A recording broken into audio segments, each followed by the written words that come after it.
A është e vërtetë që gratë mund të përjetojnë ndryshime të vaginës pas lindjes dhe ndikon kjo në jetën seksuale? Varet nga mënyra e lindjes, po kryesisht ajo vaginale patjetër ka një lloj dëmtimi të rrugëve të poshtme, sado idealisht kryhet kjo lindje.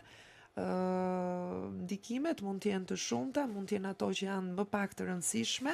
por mund të ketë ndikime të rëndësishme, siç janë problematike me pamundësi për të mbajtur urinimin,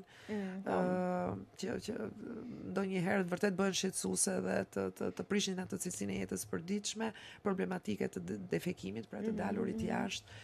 Ndikon sepse në procesin e lindjes vaginale preken disa struktura